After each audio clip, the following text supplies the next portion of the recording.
आप सबका स्वागत है। Today's class is start with the name of God ईश्वर अल्लाह यानी कि बिस्मिल्लाह। तो डियर स्टूडेंट चलते हैं आज क्लास 10th के मैथमेटिक्स पे बात करते हैं और आज हम सब बात करने वाले हैं एक्सरसाइज 13.4 और क्वेश्चन नंबर 4 पे। तो चलते हैं आज का क्वेश्चन को पढ़ लेते हैं कि आज का क्वेश्चन क्या है। तो आज का क्वेश्चन कुछ इस प्रकार है कि धातु की चादर से बना और ऊपर से खुला एक बर्तन शंकु के चिन्ह के आकार का है।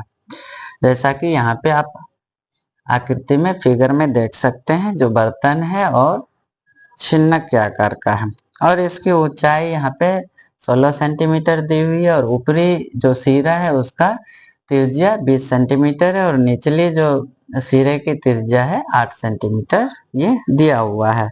और 20 रुपया प्रति लीटर की दर से इस बर्तन को पूरा भरने वाले दूध का मूल्य ज्ञात करना है। इस बर्तन में दूध भरना है और पूरा भर लेना है। तो 1 लीटर दूध का दाम यहाँ पे 20 रुपया बताया जा रहा है। तो कुल भरने में यहाँ पे कुल कितने खर्च आएंगे। और इसमें इस प्रश्न का दूसरा पक्ष है जो टेल लगा हुआ है। साथ ही इस बर्तन को बनाने के लिए प्रयुक्त धातु की चादर का मूल्य 8 रुपये प्रति 100 सेंटीमीटर स्क्वायर की दर से ज्ञात करना है और यहाँ पे पाई की वैल्यू दी हुई है। तो चलिए हम सब सॉल्यूशन को आगे बढ़ाते हैं। तो डियर स्टूडेंट आप यहाँ पे देख सकते हैं कि जो क्वेश्चन में जो भी वैल्यू दी हुई है बर्तन की ऊंचाई जिसको हम लोग h से डिनोट किए 16 सेंटीमीटर यहाँ पे दिया हुआ है और बर्तन के ऊपरी सिरे की त्रिज्या जिसको हम लोग R1 से डिनोट किए हैं। अगर आप चाहते हैं तो कैपिटल R से भी डिनोट कर सकते हैं इसको। यहाँ 20 सेंटीमीटर दी हुई है। बर्तन के निचले सिरे की त्रिज्या R2 से डिनोट किया गया है जो 8 सेंटीमीटर यहाँ पे दी हुई है। आप यहाँ पे 8 सेंटीमीटर लिख लेते हैं। तो हम सबको चूंकि बर्तन का आयतन निकालना है, चूंकि उसमें दूध से भरना है, तो चलते हैं बर्तन का आयतन बराबर। तो डियर स्टूडेंट जो बर्तन आपको दिख रहा है ये शंकु के चिन्ह के आकार का है और उसकी धारिता को निकालने के लिए, वॉल्यूम को निकालने के लिए हम सब उसमें फॉर्मूला अप्लाई करते हैं जो इस प्रकार है कि 1/3 पाई एच R1 का स्क्वायर प्लस R2 का square plus R1 into R2। ठीक है, अब हम सब यहाँ पे जो वैल्यूज गिवन है उसको यहाँ पे पुट कर लेते हैं।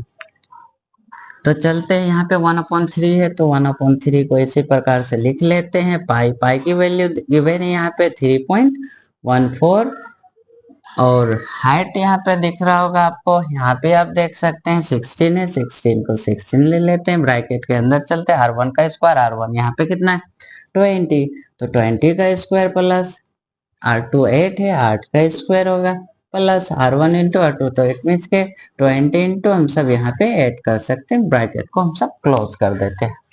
चलते हैं फिर से, अब 1/3 को यहाँ पे लिख लेते हैं 1/3 इंटू यहाँ पे 3.14 इंटू 16 ब्रैकेट के अंदर आ जाते हैं। डियर स्टूडेंट आप सबको पता होना चाहिए कि 20 का स्क्वायर जो होता है 400 होता है, यानी कि 400 होता है, यानी 20 विषांग हम लोग अपने भाषा में 20 विषांग 400 बोलते हैं। तो इसलिए हम सब यहाँ पे 400 लिख देते हैं प्लस 8 का स्क्वायर आपको पता होगा 8 8 64 होता है, तो 64 लिख लेते हैं। और यहाँ पे अगर आप मल्टीप्लाई करना चाहो तो 8 दूनी 16 लिख दीजिए और एक 0 है तो यहाँ पे एक 0 बढ़ा दीजिए। तो यहाँ पे हम सबको इतना मिल चुका है।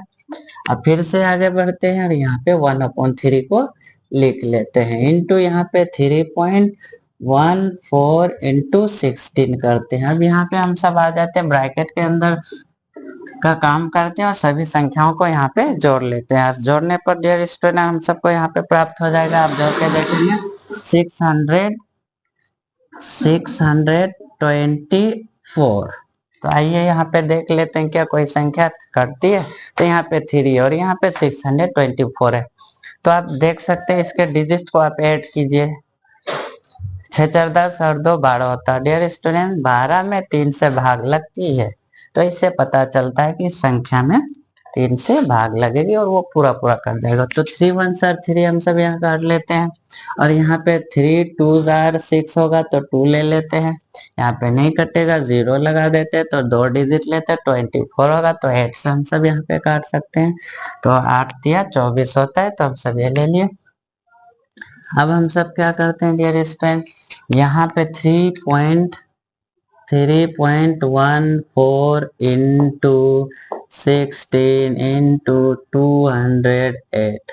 अब हम सब क्या करते हैं, इस दोनों को पहले मल्टीप्लाई कर लेते हैं ताकि थोड़ा सा जो सॉल्यूशन है वो इजी हो जाए। तो यहाँ पे 3.14, यहाँ पे हम सब अगर गुना करना चाहिए तो 16 8 सार करेंगे तो 16 8 128 होता है। 28 का हम सब यहाँ पे 8 लिख देंगे। हासिल 12 बचा हुआ है यहाँ पे, तो 16 0 0 ही होगा, तो 16 12 बचा हुआ था तो हम सब यहाँ पे 2 लिख देते हैं। तो एक बचा हुआ है, 16 दूनी 32 होता है और एक हम सब यहाँ पे 33। तो 16 इंटू 208 को अगर मल्टीप्लाई किया जाए तो यहाँ 3328 आता है। अब इसको हम लोग 3.14 से मल्टीप्लाई करते हैं डियर स्टूडेंट, तो इसका मल्टीप्लीकेशन जो प्रोडक्ट आता है यहाँ पे 10449.92 cm क्यूब। तो इस प्रकार से हम सबको यहाँ पे जो शंकु के चिन्ह का धारिता है यानी कि वॉल्यूम है यहाँ पे आ चुका है। और चूंकि यहाँ पे दूध का जो रेट दिया हुआ है 20 रुपया प्रति लीटर है और यहाँ पे हम सबको धारिता सीएम में आया, तो हम सब क्या करते हैं, यहाँ पे धारिता को कन्वर्ट कर देते हैं। तो सेंटीमीटर सीएम क्यूब को हम सब क्या करते हैं, सेंटीमीटर क्यूब को हम लोग कन्वर्ट कर लेते हैं किसमें, लीटर में। तो इसके लिए हम लोग क्या करते हैं, 1000 से हम लोग को यहाँ पे भाग लगाना पड़ेगा डियर स्टूडेंट। तो आइए हम सब इसको यहाँ पे लिख लेते हैं। तो हम लोग यहाँ पे लिखते हैं धारिता लीटर में, तो लिख देते हैं क्या यहाँ पे, धारिता लीटर में। तो यहाँ पे वॉल्यूम जो दिया हुआ है इसको हम सब यहाँ पे लिखते हैं और 1000 से भाग कर देते हैं। तो यहाँ पे है 10449.92, ठीक है। अब यहाँ पे 1000 से अगर हम सब भाग दे देते हैं तो 1000 से भाग देने पर क्या होगा, ये जो डेसिमल दिख रहा है आपको ये 3 डिजिट्स और इधर खिसक के आ जाएगा। तो हम सब यहाँ पे क्या करेंगे, तो पॉइंट यहाँ पे आ जाएगी, तो हम सब यहाँ पे लिख देते हैं पहले 1044992। तो यहाँ पे डेसिमल था 3 डिजिट और खिसकाएंगे तो यहाँ पे आ जाएगा डियर स्टूडेंट, तो यहाँ पे हो गया ये लीटर में। तो इसको या हम सब क्या कर सकते हैं, क्योंकि यहाँ पे संख्या हमको डेसिमल का 2 ही डिजिट तक लेना है, तो हम सब क्या करते हैं, इसका नियरेस्ट वैल्यू ले लेते हैं। तो नियरेस्ट वैल्यू का आपको नियम पता होना चाहिए कि किसी भी संख्या का नियरेस्ट वैल्यू लेना चाहेंगे तो उसके बगल में अगर 5 से बड़ा या 5 के इक्वल होता है तो उसके नियरेस्ट संख्या में एक ऐड कर देते और 0 ले लेते। तो डियर स्टूडेंट इसके बदले में हम सब यहाँ क्या लिख सकते हैं, 10 पॉइंट यहाँ पे 45 ले लेते हैं, ये 9 के बदले यहाँ 4 में 1 ऐड कर देते हैं, यहाँ पे लीटर हो गया। अब हम सब क्या करते हैं, जो दूध चूंकि इसमें इस बर्तन में बढ़ना है तो रेट को देखते, तो डियर स्टूडेंट जो रेट हम पहले बता चुके थे कि 20 रुपये प्रति लीटर है और इतना लीटर के लिए हमको दाम निकालना है, तो इसलिए हम लोग लिख देते हैं दूध, बर्तन में दूध भरने के लिए जो दाम है वो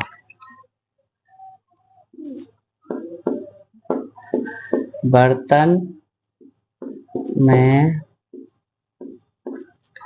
दूध भरने में खर्च भी लिख सकते हैं, तो खर्च ही लिख देते हैं हम लोग यहाँ पे, खर्च या दाम।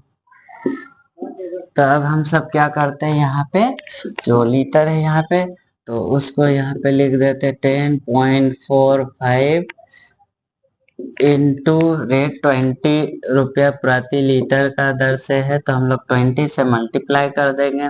अब क्या करते हैं, हम सब डायरेक्ट 2 से इसको मल्टीप्लाई करते हैं, 2 5 4, तो 5 दूनी 10 का 0 हम लोग यहाँ ले लेंगे, हासिल 1, 4 दूनी 8 और एक यहाँ पे 9 ले लेंगे और 2 0 0 ही लेंगे और 2 1 2 ही लेंगे। डियर स्टूडेंट 2 डिजिट एक 0 यहाँ पे है तो एक 0 बढ़ा देते हैं और 2 डिजिट के बाद यहाँ डेसिमल है तो क्या करते हैं, इधर से 2 डिजिट के बाद डेसिमल हम लोग पुट कर देते हैं, तो यहाँ पे तो हम लोग बोल सकते हैं अतः जो खर्च लगा हम लोगों को वो क्या हो जाएगा, खर्च या दाम।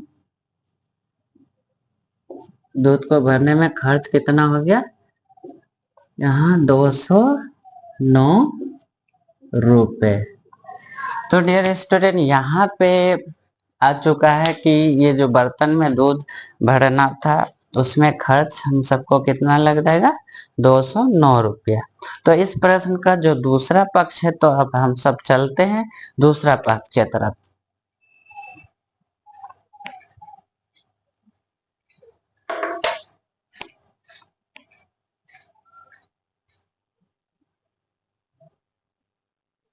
तो चलते हैं हम लोग प्रश्न का जो यहाँ पे दूसरा पक्ष है, कुछ इस प्रकार पूछा जा रहा है कि ये जो शंकु के छिन्नक का जो बर्तन बना हुआ है ये धातु का बना हुआ है, और यहाँ पे धातु का जो यूज हुआ है, इस धातु का जितना यूज हुआ है उसमें जो खर्च बोला गया है, तो 100 सेंटीमीटर पर स्क्वायर के रेट से 8 रुपया बताया गया। तो डियर स्टूडेंट हम सबको यहाँ पे फिर से एक बार देख लेते हैं प्रश्न का दूसरा पक्ष कितना है। क्या पूछा जा रहा है कि इस बर्तन को बनाने में जो धातु की चादर का प्रयोग हुआ है उसका मूल्य 8 रुपया प्रति 100 सेंटीमीटर स्क्वायर के दर से है। तो इस बर्तन को बनाने के लिए, बर्तन को बनाने में जो खर्चा है उसको ज्ञात कर लेते हैं। तो आइए सबसे पहले, चूंकि हम सब जानते हैं कि बर्तन का जो वक्र पृष्ठीय क्षेत्रफल होता है वो क्या होता है, pi L R1 plus R2। तो डियर स्टूडेंट यहाँ पे तो वक्र पृष्ठीय क्षेत्रफल है और आपको दूसरा पग दिख रहा है पाई आर स्क्वायर, तो यहाँ पे R2 है। तो यहाँ पे जो इसका बेस है जिसको हम लोग तल बोलते हैं, ये खाली नहीं, ऊपर का जो है ये खाली है और नीचे तो यहाँ पे बेस है, इसका तल्ली है, तो उसका भी एरिया इसमें बर्तन में ऐड होगी, इसलिए यहाँ पे पाई आर स्क्वायर। यहाँ पे हम लोग लिख सकते हैं कि बर्तन बनाने में लगा धातु का क्षेत्रफल, अर्थात के शंकु के छिन्नक का, यहाँ पे हम लोग लिख सकते हैं कि शंकु के छिन्नक का सी एस है कर्व सरफेस एरिया, और इसका जो बेस है उसका क्षेत्र। तो हम लोग यहाँ पे डायरेक्ट लिख लिया, आप सब ध्यान में रखेंगे इसको। तो यहाँ पे एल का प्रयोग हुआ, और अगर आप देखेंगे प्रश्न में तो एल गिवन नहीं है, तो हम लोग को यहाँ पे तिर्यक ऊंचाई यानी के स्लैंट हाइट ज्ञात करना पड़ेगा, जिसका सूत्र होता है क्या, H square plus R1 minus R2 का होल स्क्वायर, और होल रूट इसमें चलता है। तो चलिए हम सब यहाँ पे प्रश्न में देखते हैं कि एच गिवन है और इससे हम लोग तिर्यक ऊंचाई को ज्ञात कर लेते हैं। तो हम सबको यहाँ पे दिख रहा होगा एच की वैल्यू यहाँ पे 16 सेंटीमीटर है, तो यहाँ पे 16 का स्क्वायर कर देते हैं, प्लस यहाँ पे क्या है R1 है, R1 यहाँ पे 20 है, तो 20 माइनस R2 कितना है यहाँ पे 8 है, तो हम सब यहाँ पे ऐड कर देते हैं और इसका स्क्वायर करते हैं और होल रूट यहाँ पे लिख देते हैं यहाँ पे। अब हम लोग आ जाते हैं डियर स्टूडेंट, चूंकि 16 है, 16 का अगर स्क्वायर की बात की जाए तो 16 सलंग 256 होता है, आप भी याद रख लें इसको। तो 256 प्लस यहाँ पे क्या कर लेते हैं, इतना अगर माइनस होगा तो 12 हो जाएगा, 12 का स्क्वायर हम लोग लिख देते हैं, फिर यहाँ पे होल रूट यहाँ पे लिख देते हैं। अब क्या करते हैं, 12 का भी स्क्वायर आपको पता ही होगा कि 12 12 144 होता है, तो हम सब यहाँ पे लिख देते हैं कितना, 256 प्लस 144 के होल रूट। अगर हम सब इसको जोड़े तो रेस्टोरेंट यहाँ पे कितना हो जाएगा, 400 हो जाता है, तो 400 हम लोग लिख देते हैं और 400 का होल रूट हो जाता है, और 400 का स्क्वायर रूट कितना होता है, 20 होता है, तो हम सब यहाँ पे लिख लेते हैं 20 cm। तो इस प्रकार से हम लोग को क्या ज्ञात हो गया, स्लैंट हाइट ज्ञात हो चुका है, तिर्यक ऊंचाई ज्ञात हो चुकी है। तो चलिए हम सब क्षेत्रफल को ज्ञात कर लेते हैं, इस बर्तन में प्रयुक्त होने वाले धातु का क्षेत्रफल, तो पाई। तो हम सब यहाँ पे क्या करते हैं, पाई इधर भी और पाई इधर भी, एक बार हम सब तो पाई को क्या करते हैं, यहाँ से कॉमन ले लेते हैं। तो पाई अगर हम सब यहाँ पे कॉमन ले लेंगे यहाँ पे, तो पाई दिखेगा, और यहाँ पे बड़ी ब्रैकेट दे देते हैं, यहाँ पे एल हम सब यहाँ पे रख लेते हैं। अब यहाँ पे क्या है, छोटी ब्रैकेट है, तो R1 का ठीक है प्लस R2 यहाँ पे दिख गया, और यहाँ पे क्या है प्लस, चूंकि पाई तो कॉमन ले चुके हैं यहाँ पे दिख रहा है, तो प्लस यहाँ पे क्या हो जाएगा R2 का यहाँ पे स्क्वायर, यहाँ पे ब्रैकेट बंद कर देते हैं। अब हम सब यहाँ पे क्या करते हैं, पाई की वैल्यू चूंकि क्वेश्चन में दिया हुआ है 3.1, तो हम सब यहाँ पे क्या लिख लेते हैं 3.14। तो पाई की वैल्यू 3.14 दी हुई है, तो हम सब यहाँ पे लिख लेते हैं और हम सब आ जाते हैं। सेलेंट हाइट जो कि यहाँ पे आ चुका है 20 सेंटीमीटर, तो हम लोग यहाँ पे 20 को रख देते हैं। यहाँ पे ब्रैकेट में आ जाते हैं। R1 कितना है, R1 यहाँ पे 20 दिख रहा है, तो हम सब यहाँ पे 20 लिख देते हैं। प्लस का साइन है, प्लस देते हैं। R2 कितना है, यहाँ पे 8 है, तो 8 यहाँ पे लिख देते हैं। अब हम सब का इधर आ जाते हैं। यहाँ पे क्या है R स्क्वायर है, R चूंकि हमको बेस का लेना है, नीचे यहाँ पे तली, तो इसका R कितना 8 सेंटीमीटर, तो हम सब क्या करते हैं यहाँ पे 8 का स्क्वायर करते हैं और बड़ी ब्रैकेट यहाँ पे क्लोज कर देते हैं। अब हम सब यहाँ पे आ जाते हैं 3.14 में, और बड़ी ब्रैकेट यहाँ पे है 20 को 20 रहने देते हैं। 20 को अगर 8 से हम सब यहाँ पे 8 करते हैं तो कितना हो जाएगा, प्लस यहाँ पे 28 आ जाएगा, 28 आ जाएगा, और यहाँ पे प्लस, और यहाँ पे क्या करते हैं 8 का स्क्वायर, 8 8 64 हो जाता है, तो हम सब यहाँ पे 64 को लिख देते हैं। अब हम सब यहाँ पे क्या जाते हैं, यहाँ प्लस का साइन नहीं हुआ डियर स्टूडेंट, क्योंकि यहाँ ब्रैकेट था, तो ऐसे 24 आए, तो यहाँ पे जो ब्रैकेट है यहाँ हम सब रहने देते हैं इसके साथ। तो यहाँ मल्टीप्लीकेशन का साइन छिपा हुआ था, तो यह मल्टीप्लीकेशन ही होगा, तो ये चीज हमको ध्यान में रखना है। और 64 यहाँ से आया, यहाँ आता है।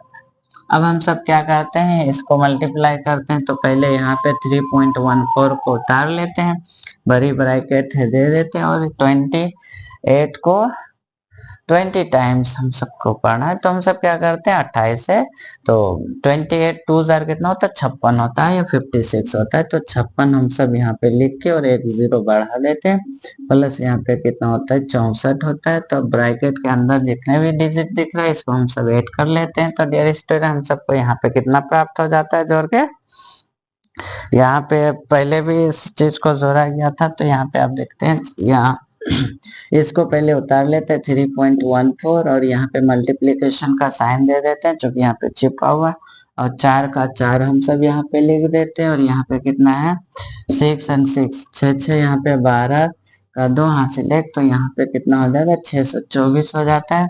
और हम सब ये क्या करते हैं, इसके सॉल्यूशन को बढ़ाने के लिए रफ में चले जाएंगे, और 3.14 इंटू 624 को हम सब यहाँ पे मल्टीप्लाई कर देते हैं, तो यहाँ पे कितना दिखेगा डियर स्टूडेंट 19195, ठीक है 9 पॉइंट जो कि डेसिमल में है, और यहाँ पे 36 cm स्क्वायर। यहाँ पे अब हम सबको क्या हुआ कि ये जो इसमें जो धातु प्रयुक्त हो रहा है इसका क्षेत्रफल निकल चुका है, और यहाँ पे जो दर दी हुई है 8 रुपया प्रति सेंटीमीटर स्क्वायर के दर से, तो हम सब क्या करते हैं यहाँ पे एक एक नियम का प्रयोग कर लेते हैं, जो कि इसलिए हम सब जिसको बोल सकते हैं, और यूनिटरी मेथड इंग्लिश में बोलते हैं। तो चलिए हम सब जो खर्च हुआ है बर्तन बनाने में उसका दाम को ज्ञात कर लेते हैं।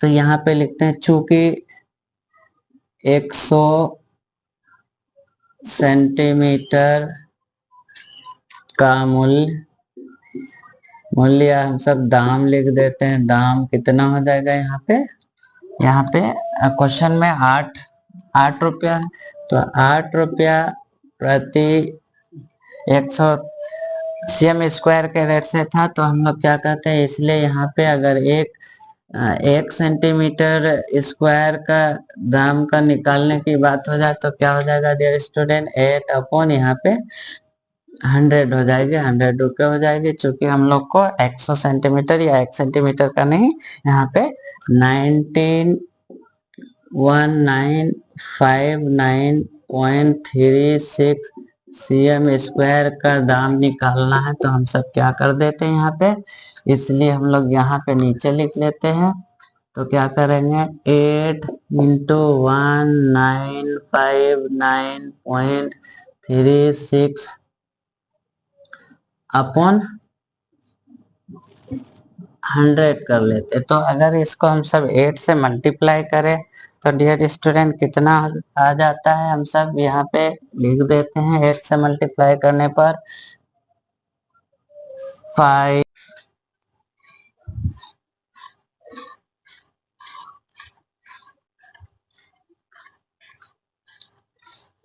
तो डियर स्टूडेंट यहाँ पे हम सब क्या करते हैं 1959.36 को 8 से मल्टीप्लाई कर लेते हैं और बाद में 100 से हम सब भाग दे देंगे। तो चलिए हम सब मल्टीप्लाई करते हैं। आठ आठ सात 56 और 8 पंच 8 छः 48 होता है। 48 का हम लोग यहाँ पे 8 लिख देते हैं। यहाँ से कितना हो जाएगा 4 हो जाएगा डियर स्टूडेंट। अब क्या करते हैं 8 या 24, 24 4 कितना हो जाता है 28। 28 का हम लोग यहाँ पे 8 लिख देते हैं। फिर से 2 बच्चा हुआ यहाँ पे हासिल के रूप में, और 8 9 72 73 74 74 का यहाँ पे 4 लिख लेते हैं और यहाँ पे हासिल 7 हो चुका है। अब यहाँ पे क्या करते हैं 8 एक ना 8 पंचे 40, 40 और 7 47, 47 का 7 हासिल फिर 4 हम सब यहाँ पे लिख लेते हैं। अब यहाँ पे क्या है 8 9 72, 72 और 4 कितना हो जाएगा 76, 76 का 6 हासिल फिर 7 यहाँ पे हो जाएगा। अब क्या होता है डियर स्टूडेंट 8 को 1 से मल्टीप्लाई करते हैं तो 8 एक 8, 8 7 कितना होता है 15 होता है। तो हम सब यहाँ पे लिख देते हैं यहाँ पे, और 2 डिजिट के बाद डेसिमल है तो हम सब यहाँ पे लिख देते हैं, और 100 100 अपॉन 100 हम सब यहाँ पे करेंगे। तो क्या हो जाएगा डियर स्टूडेंट यहाँ पे, इसको हम सब यहाँ पे लिख लेते हैं फिर से यहाँ पे 1 6 1 5 6 7 4 8 8। तो 2 डिजिट के बाद डेसिमल था और 100 से डिवाइड करना है इसलिए 2 डिजिट, और इधर तो हम सब यहाँ पे 4 डिजिट के बाद डेसिमल यहाँ पे रख देते हैं डियर स्टूडेंट, या फिर हम सब आंसर लिख सकते हैं यहाँ पे 156 यानी कि 156.75 रुपये यहाँ पे। तो इस प्रकार यहाँ पे खर्च आ चुका है, धातु का प्रयोग होने में इतना रुपया खर्च होगी। यहाँ पे नियरेस्ट वैल्यू यानी कि